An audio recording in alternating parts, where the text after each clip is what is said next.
รุ่นนี้ก็ราคาแพงพี่น้องอยู่ข้างลาวเฮารุ่นนี้ก็44 ล้าน44 ล้านเป็นของไทยแท้ก็ราคาก็แพง NC Plus X กำลังมันเท่าใดกำลังมันเท่าใด10 แห่งราคา57,600,000เป็นเงินกีบพี่น้องลองตีเบิ่งเป็นเงินไทยบ่ฮู้ว่ามันสิตกอยู่จักบาทได้ฟังเสียงบ่ละเอียดปานใดใหม่อันนี้เฮาบ่มีเงินบ่ถึงเนาะในราคานี้ราคาค่อนข้างแพง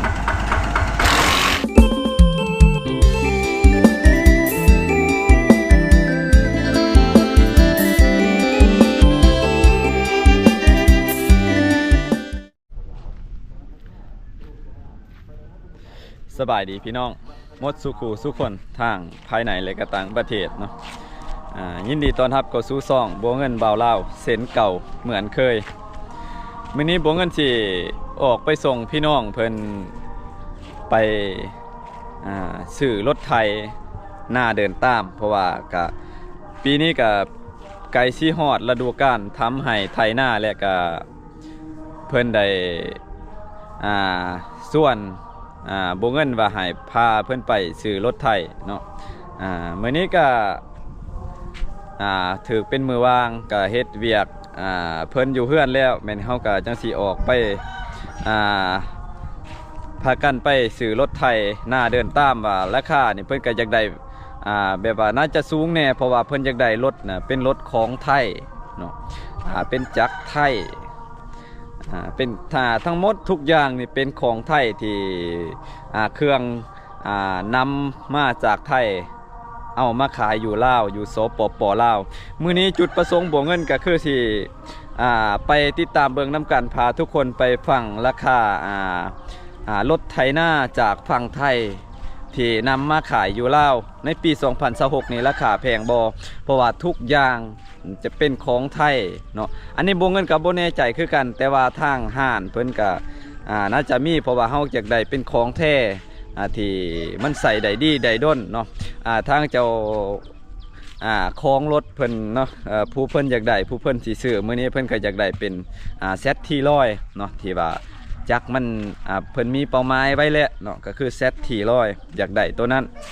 ไปติดตามเบิ่งน้ำกันบ่เงินกับบ่ท่านเคยซื้อและอันนี้กับเพิ่นก็สิซื้อเป็นขั้นแรกในชีวิตเนาะเพิ่นสิซื้ออยากได้มันเป็นดีๆแน่มันใส่ได้ด้นแน่หั่นน่ะราคาแต่ตามที่บ่เงินคิดไว้น่าจะสูงพอสมควรเพราะว่ามันเป็นของไทยแหละคือที่หูทุกอย่างที่ว่ามันเป็นของไทยแบรนด์ไทยมันจะราคามันจะสูงอยู่แล้วเพราะว่าจะรถจักรยานยนต์เป็นรถไถนาและเครื่องใส่อื่นๆเนาะไปติดตามเบิ่งกันเบิ่งน้ำกันพี่น้องมื้อนี้เนาะราคารถไถนาเดินตามจากฝั่งไทยที่มาขายอยู่ลาวหรือว่าเป็นสินค้าไทยมาขายอยู่ลาวราคามันสิถึกอยู่เท่าใดมื้อนี้ไปติดตามน้ำกันตอนนี้เฮาก็มาหอดห้านเลยทางหนองทรายเป็นว่าอยากได้คูโบต้าZT900นะทางเชียวผู้ขายรถเหมือนกับพาไปด้านหลังไปเบิ่งจักรที่ว่ามันเป็นจักรไทยเลยเป็นเครื่องที่มันทนใส่ได้ด้นเป็นว่าเอาตามใจของผู้ซื้องานนี้เฮาก็บ่มีสิทธิ์สิเลือกให้แล้วแต่เพิ่นมาย่างมาเบิ่งคูโบต้าZT900ถ้าติดตามว่าเพิ่นสิเอาบ่เครื่องนี้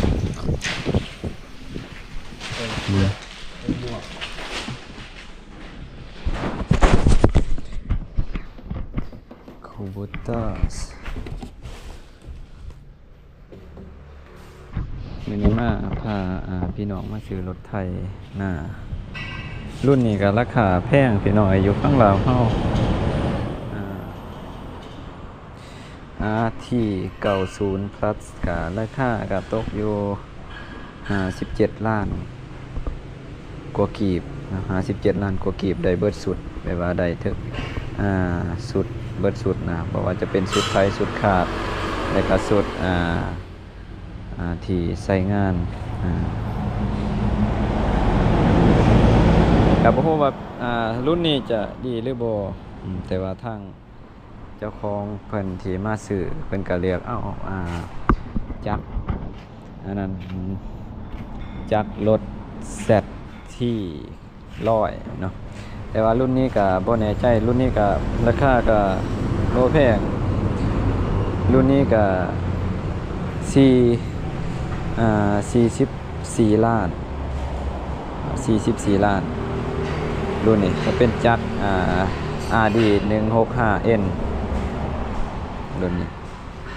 รูปทรงสวยงามก็คล้ายๆกันครับกับอันนั้นคือกันส่วนเกียร์จะเป็นเกียร์ตราสร้างรุ่นนี้เป็นของไทยแท้ก็ราคาก็แพง NC Plus X นั่นตัวนี้เป็นแท้มากกับจักรกาสุดหนึ่ง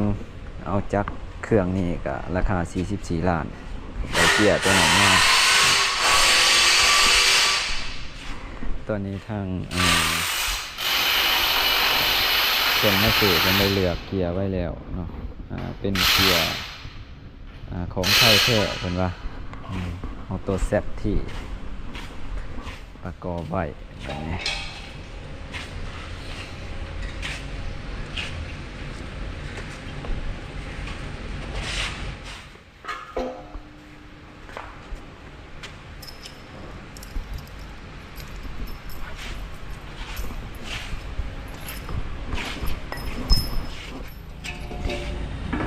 กาซา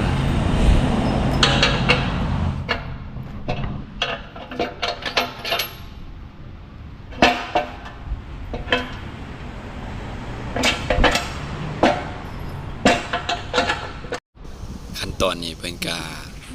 ได้เอาจากยกขึ้นแล้วก็สิประกอบใส่แต่ว่างานนี้ทาง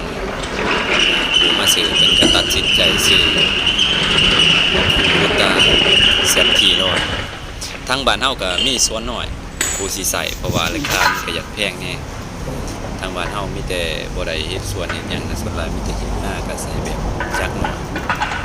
แต่ว่าทางน้องชายเพิ่นมามื้อนี้เพิ่นจัดใหญ่สุดดีเพิ่นว่าจักรก็เป็นจักรคูโบต้าแซดทีร้อยแล้วเกียร์ทางเปลืองเกียร์ก็เป็นเกียร์ของแท้ว่าเป็นของดี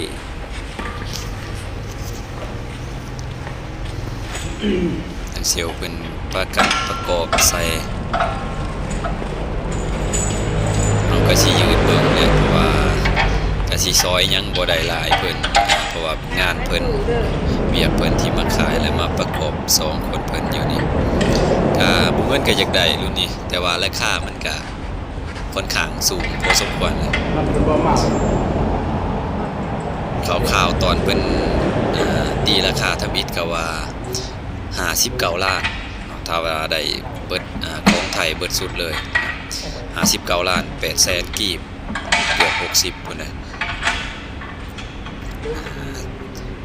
รูปทรงจักรเนาะว่าจะเป็นตาทางหน้าสวยงาม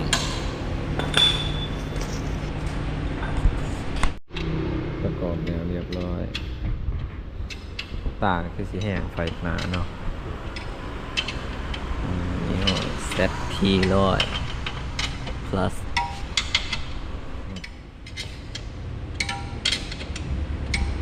กำลังมันเท่าใดกำลังมันเท่าใด10 แห่งเป็นตาอันนี้ก็สวยงามทรง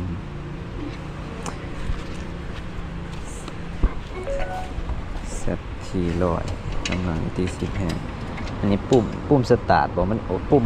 เปิดไฟเนาะตัวนี้เนาะปิดเปิดไฟ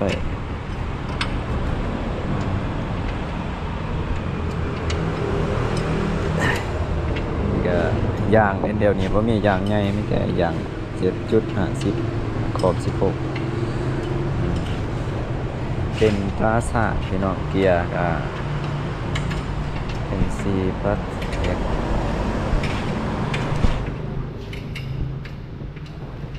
ก็บ่เคยใส่จักเทื่อ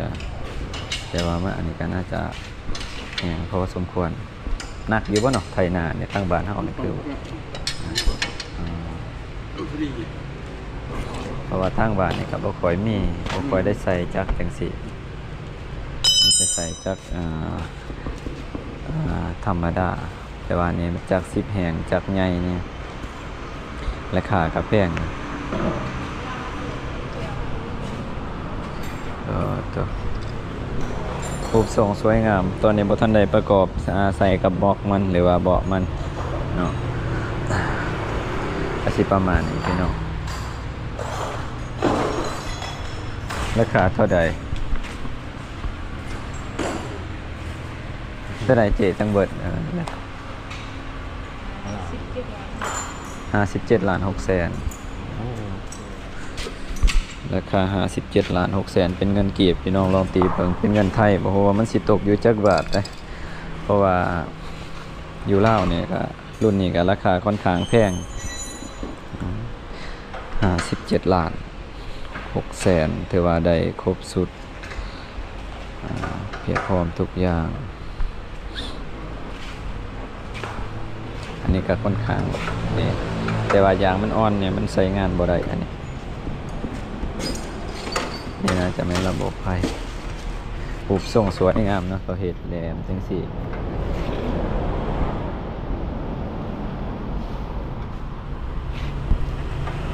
ตอนนี้สร้างเพิ่งกำลังประกอบจากเจ้าของหานประกอบแล้วก็สร้างเพิ่นมาประกอบต่อก็ใส่ทุกอย่างเป็นของแท้เบิดยางหน้ายางหลังก็ว่าเป็นของแท้ราคามันจะแพงเนี่ยแม้แต่จักรก็ยังใส่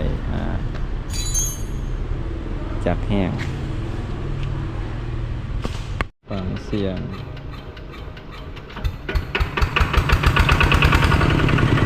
โอ้ตาเนี่ยไฟตาแห้ง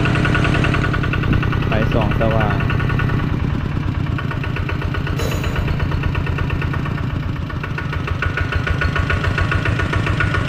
เสียงมันจะดังประมาณนี้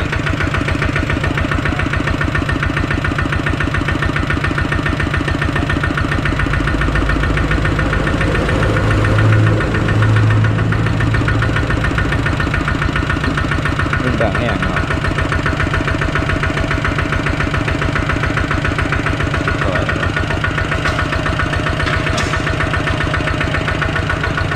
ไปนั่นไปเบิ่งกับใช้เบาะวันนี้ไปหลากเอาเบาะคือว่าไฟตาแห้งซ้ำไฟตา LED มาเบิ่งรถฝั่งลาว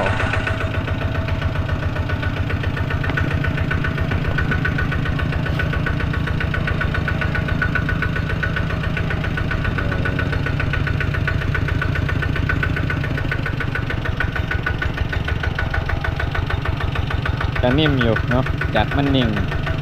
จากมันใหญ่มันนิ่งมันนิ่ม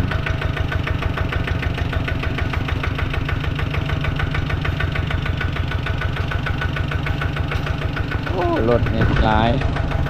ใหญ่ๆแต่คันหนึ่งตอนนั้นผมเห็นมาสิรุ่นนี้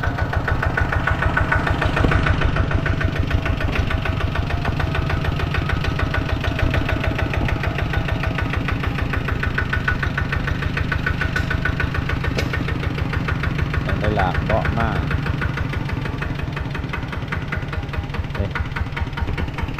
เสียงนิ่ง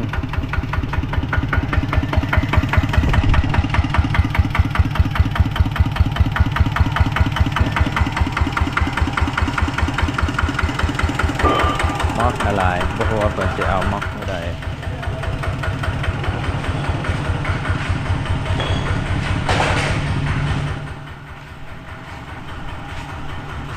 อันนี้ก็เขาเฮ็ดแบบบ่ละเอียดปานใดใหม่อันนี้นั่นจะเป็นใหม่โรงงานใหม่แต่โรงเรือยเขาจะเอามา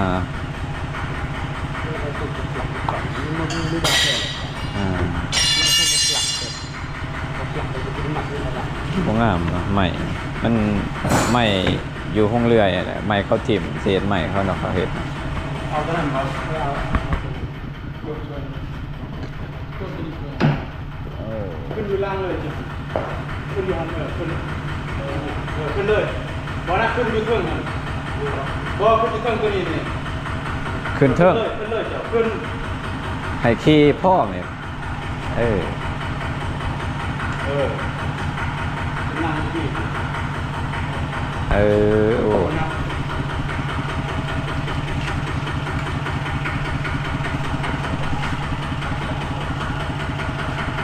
เอา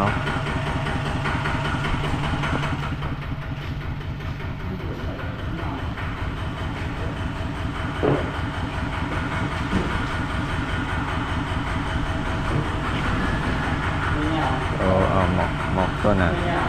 หมอกนี่มันบ่งามเบิ่งแต่ว่าใหม่มันบ่คือประเภท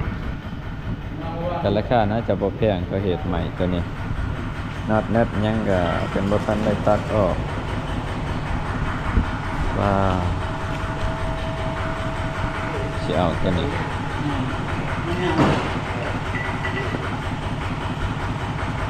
ก็ตัวนี้เป็นอย่างธรรมดานะอย่างเก่าอย่างจนแตกก็จนแตกได้ละ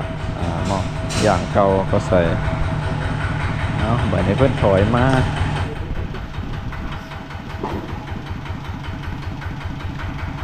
ราคา57 ล้าน 6 แสนก็ถือว่าแพงพอสมควรเลยสำหรับเฮาบ่มีเงิน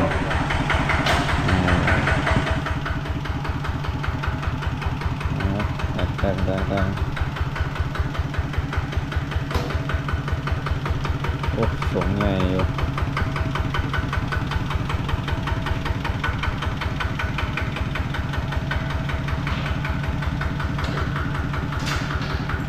เข้าไปโกรธไปจับเข้าไปหม้อโกรธ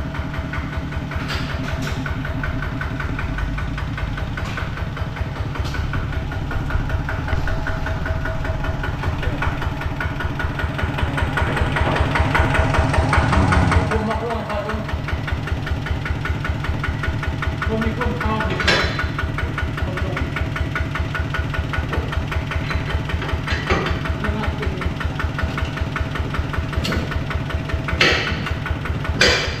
โอเคมา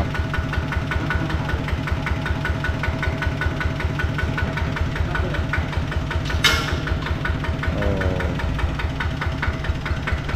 ว้าวแล้ววันนี้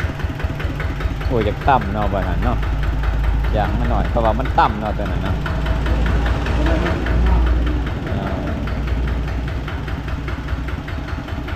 ม็อกมันลงมาอย่างก็ไม่โอ้ก็คือว่ามันไข่ขาดเอาเกินสุดลงต้มไข่ขาด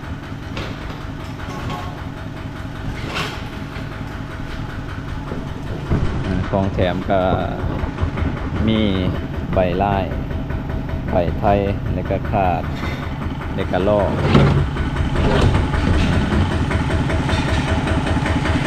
หล่อเล็กซอง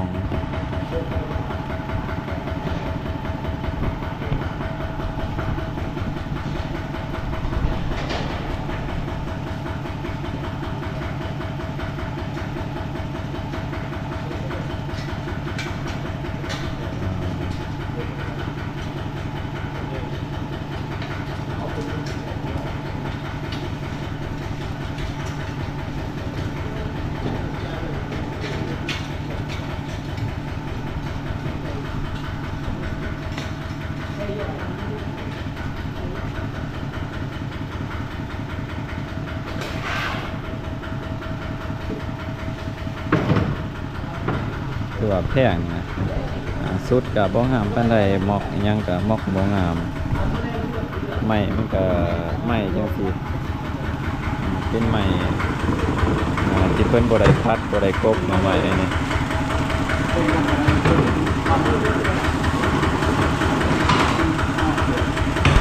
ไม่บ่ได้คัดบ่ได้หยังยางก็เป็นยางธรรมดา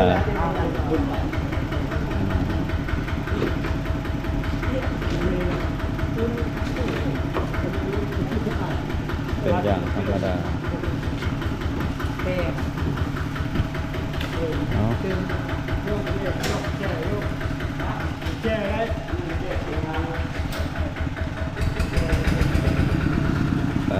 แบบนี้ออกโครงงานติดไปแล้วอีก1 คันเซตที่100ในราคา57,600,000 กว่ากีบถือว่าสำหรับเราก็ถือว่าแพงก็อันนี้ก็แตกมาทำกันเลยตอนนี้แตกเนาะ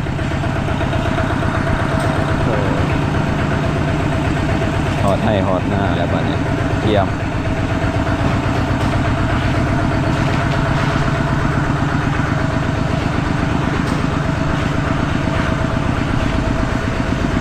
ครับว่า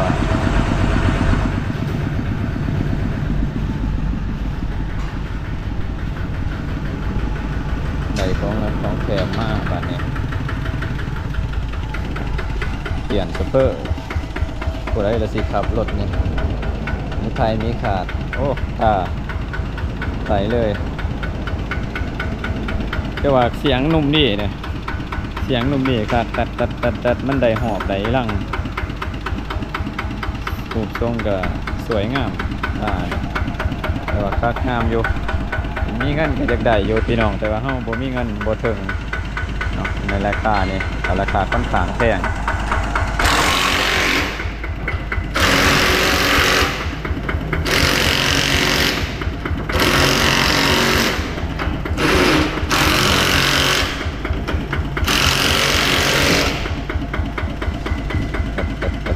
แต่หัวโมเลกุคักรุ่นนี้อยากได้มาใส่ทีหลังงามไปโอ้คักเนาะตามันคักเนาะไฟหน้ามันแห้งแบบรถจักร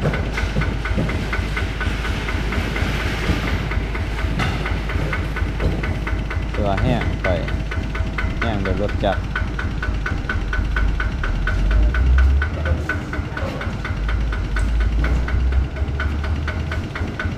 ฟองแสงก็มีมา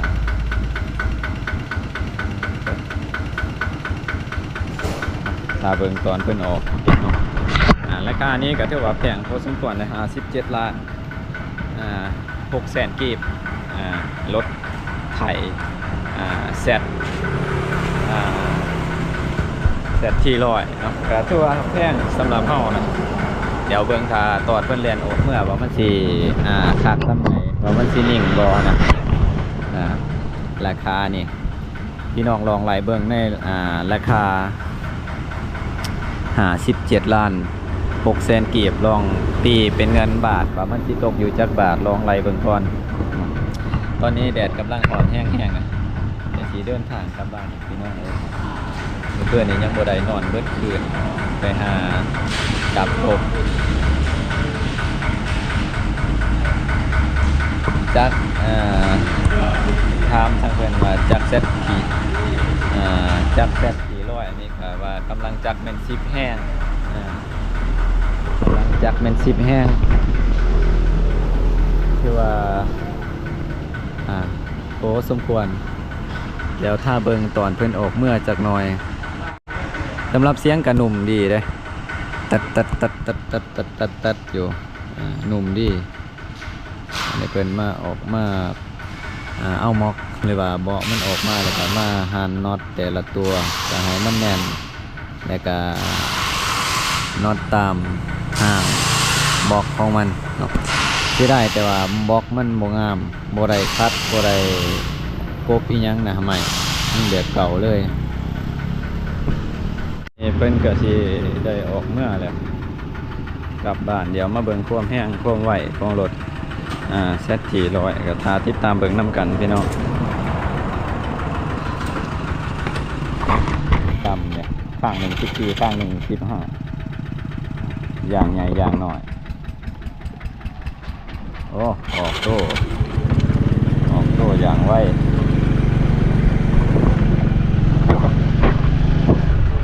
พวกนั้นก็ ทางบ้านนี่ก็บ่ค่อยมีคนใส่จักรรุ่นนี้เนาะทางบ้านนี่บ่ค่อยมีแต่ว่าหากับพวกนี้ก็ได้ซื้อมาอีกคันหนึงเดี๋ยวมาใส่ในการเฮ็ดไร่เฮ็ดนา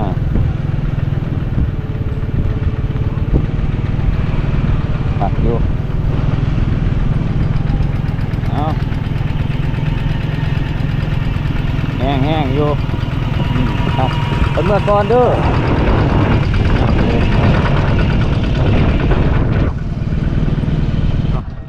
มาหอดเทือนบัดนี้มาแล้วฮะตู้พี่เป้มไงเซตที่เลยนี่เซตที่ร้อย ทำไมได้กัน เซตที่ร้อย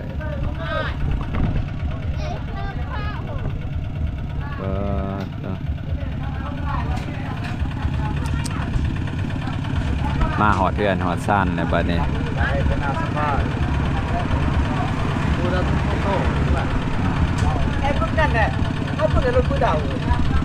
เดเชียวดิเอ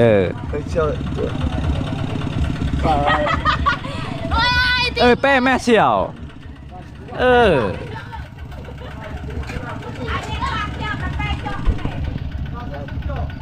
เอาเขาไหนบ่ยานว่ารถ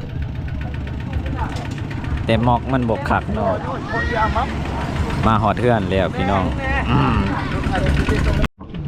เป็นเมีย